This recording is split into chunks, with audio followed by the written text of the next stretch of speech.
The story of the Red Pavilion.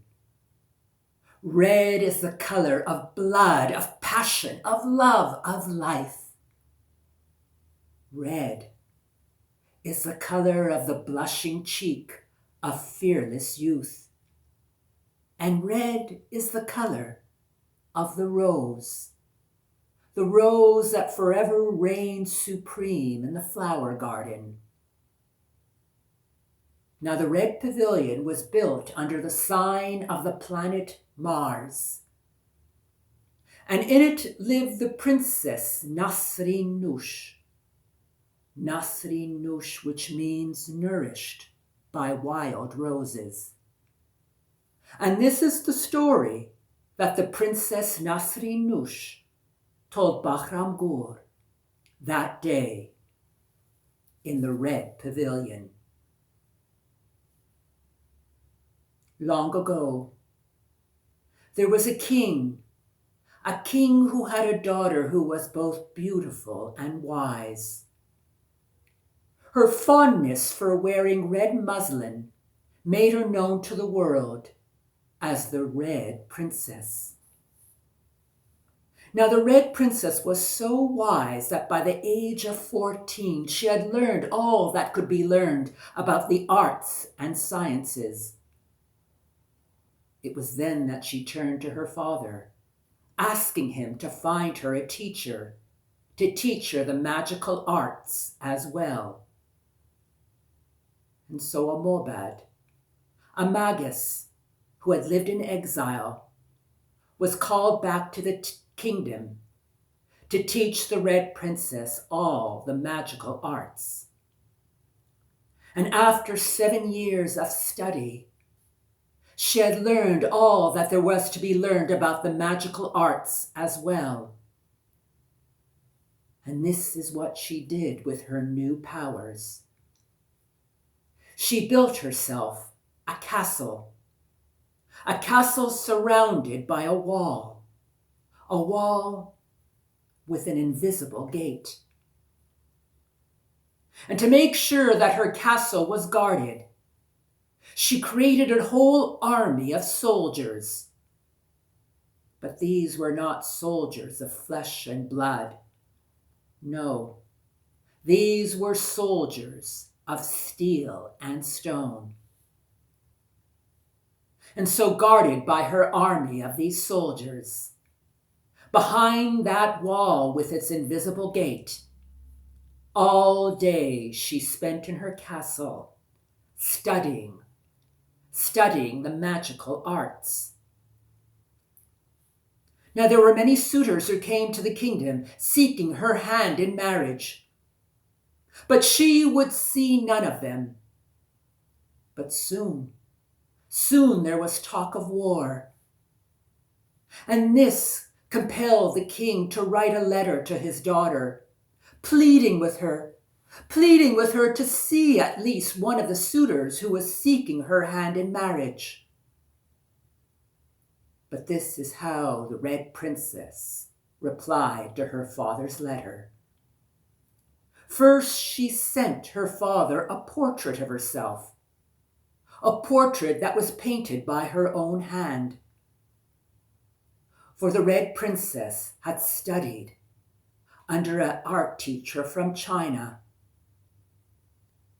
And her talent was such that when she painted this portrait, it was so lifelike that anyone who looked upon it thought that they saw her right in front of them, and they fell immediately in love with her.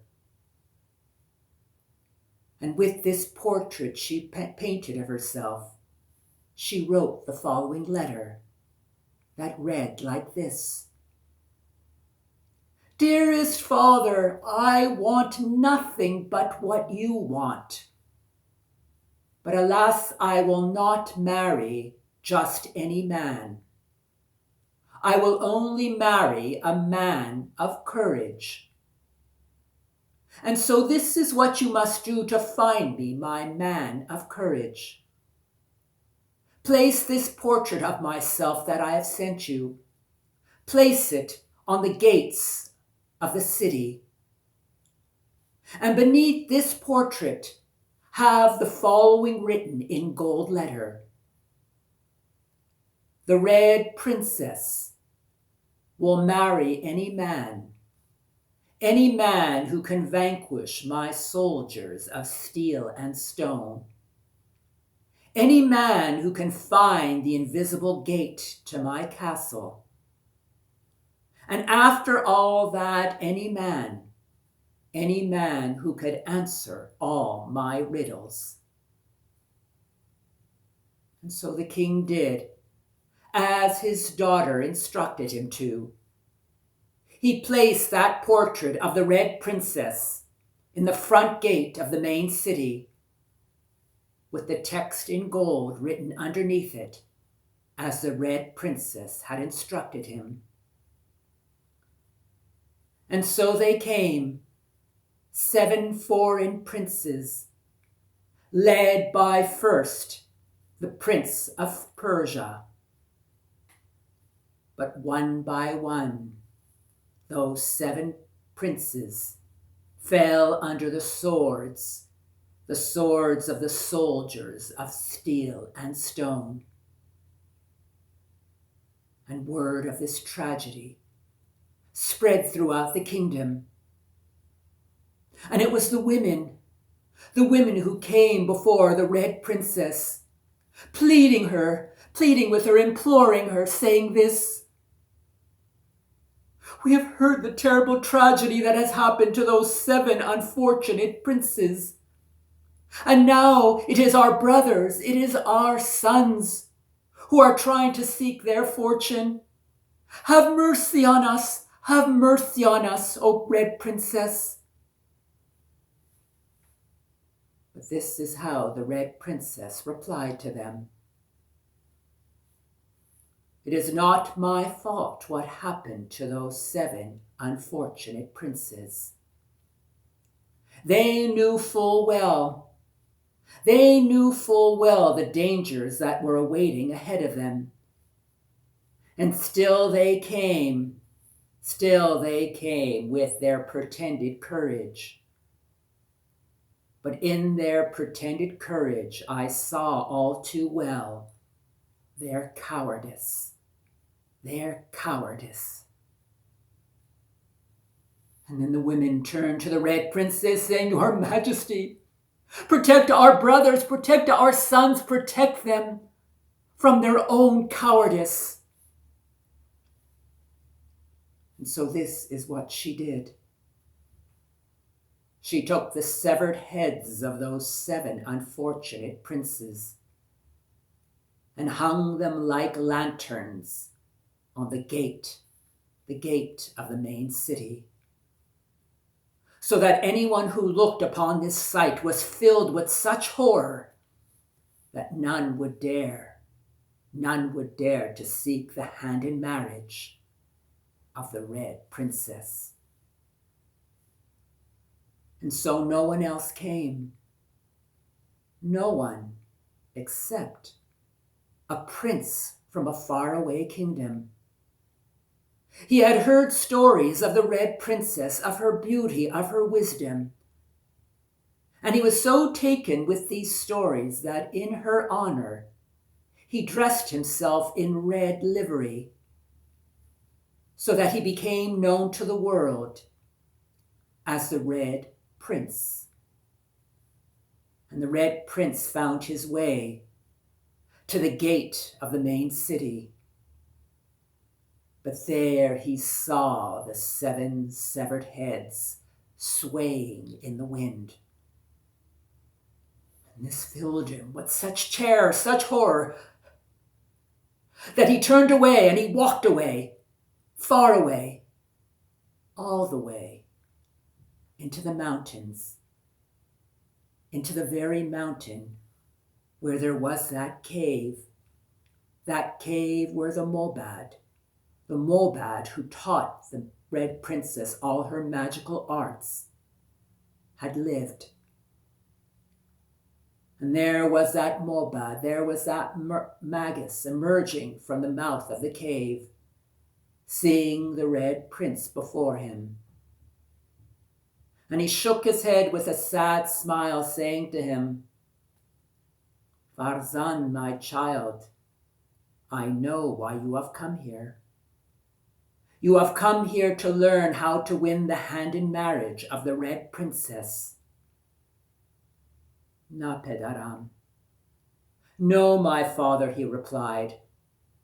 I have come here to learn the language of courage.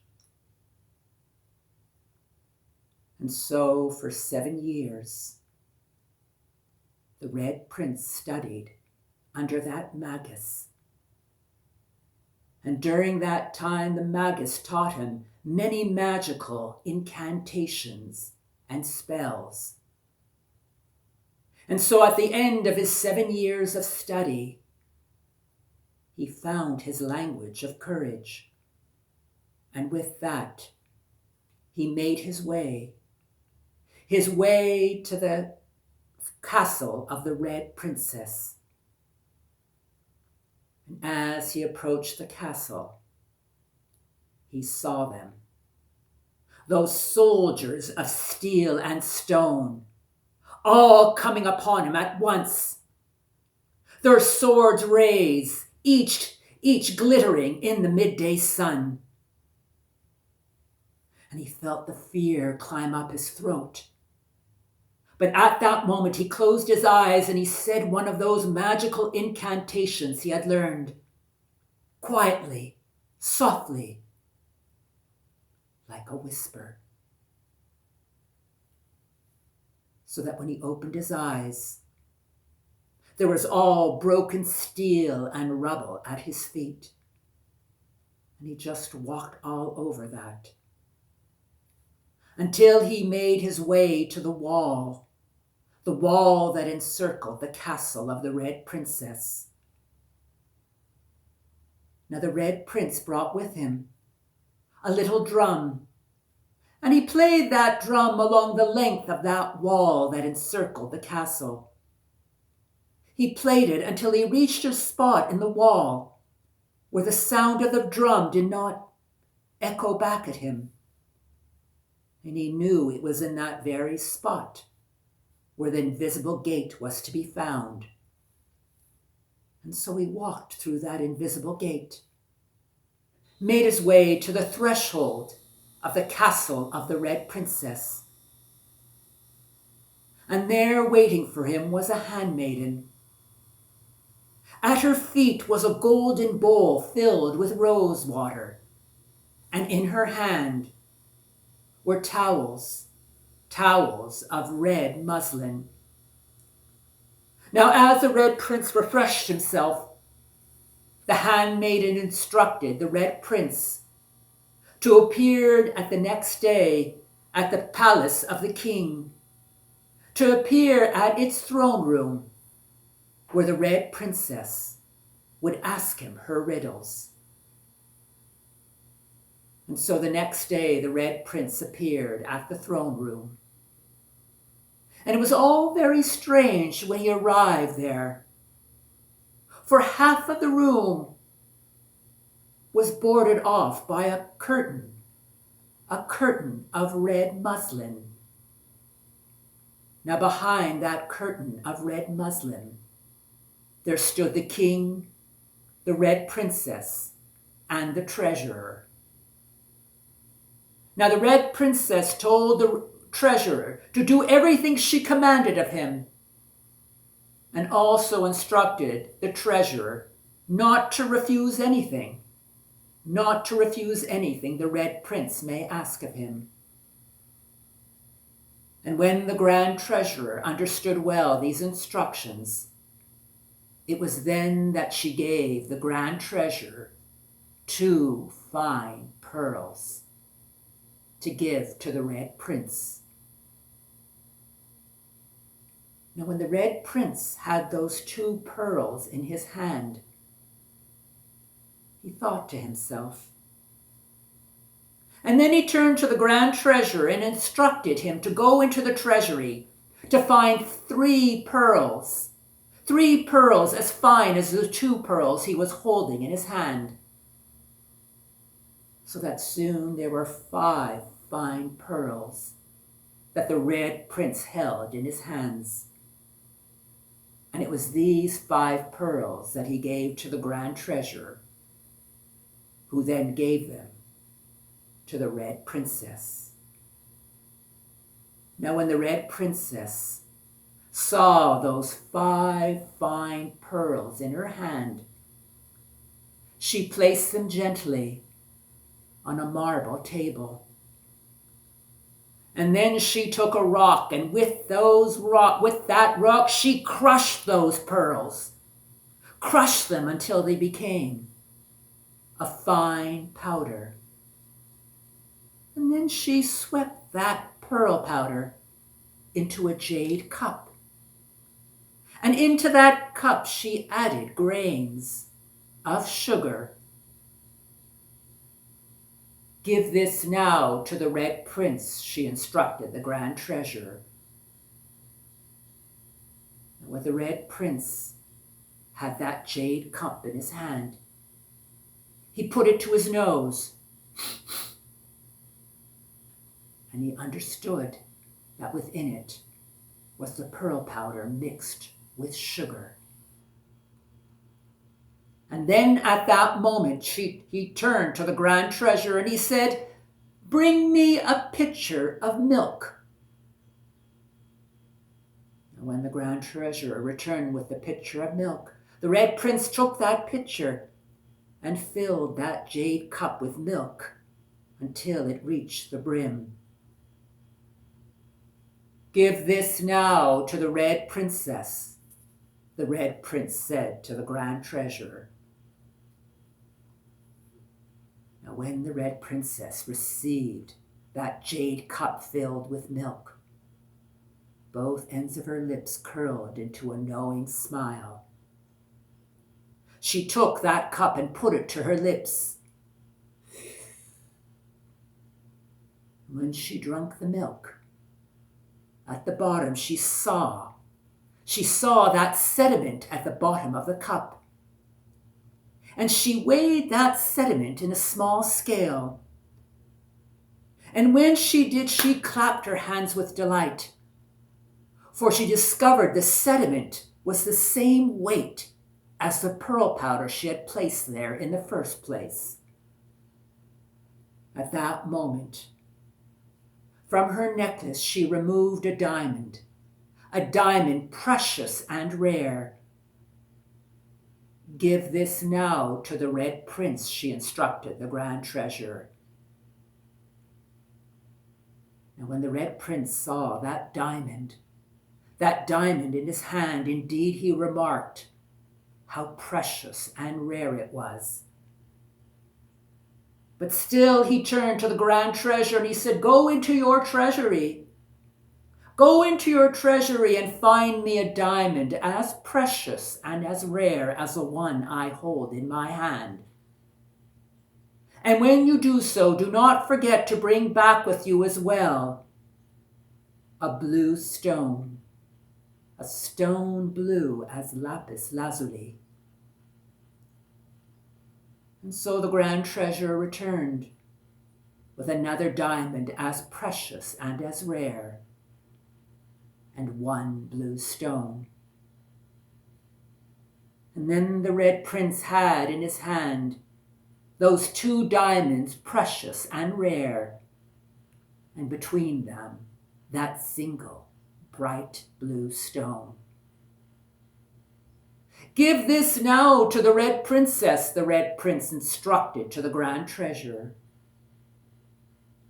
Now when the Red Princess received those 3 stones, those diamonds, precious and rare, and that blue stone between them, very gently once again she placed those stones on that marble table. And then she wrapped her arms around the neck of the king and she cried out, "Light the lanterns of the city, for I have found my husband. I have found my man of courage." "What's this?" said the king. I don't understand anything." Pedercan, dearest father, said the princess, it is all too easy to explain. For you see, when I gave the Red Prince those 2 pearls, I was saying to him, life lasts but just 2 days. How fleeting is the thing called life. But when the Red Prince returned to me 5 pearls, this was his reply. Dear princess, indeed life is a fleeting thing. It lasts only 2 days. But wouldn't life be as fleeting if it lasts 5 days? So one must find a way. One must find a way to appreciate each day as if it was a fine pearl. Now, when I crushed those pearls and put them in that jade cup and mixed them with sugar, I was saying this to the Red Prince. All of life's sweetness is mixed with bitterness, just as the pearl powder and sugar are mixed in this cup you hold in your hand. But when the prince returned to me, that cup filled with milk, this was his reply. Dear princess, indeed all of life's sweetness is mixed with bitterness. But one must find a way.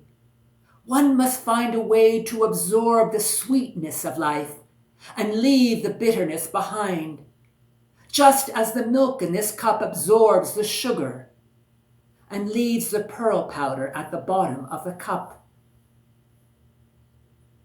Now, when I drank the milk from that jade cup, I was saying this to the Red Prince.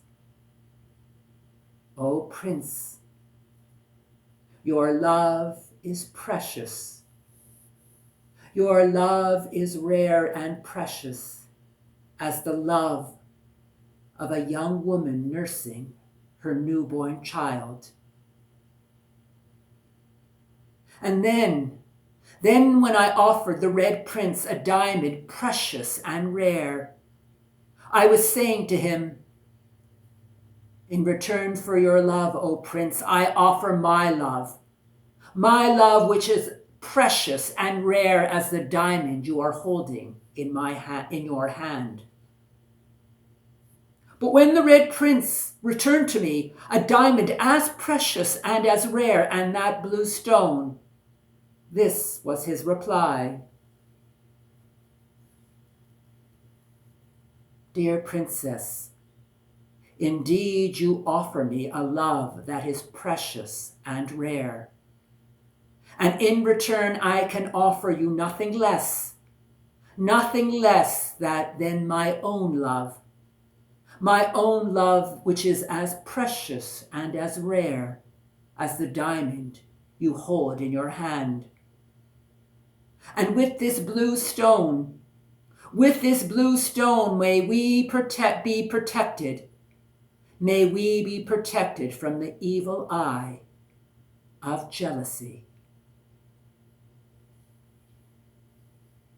And so from that day, the Red Princess married the Red Prince.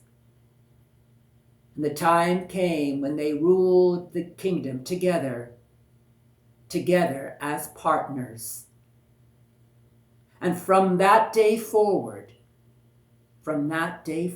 never again was there ever a riddle between them. And that's the story of the Red Pavilion.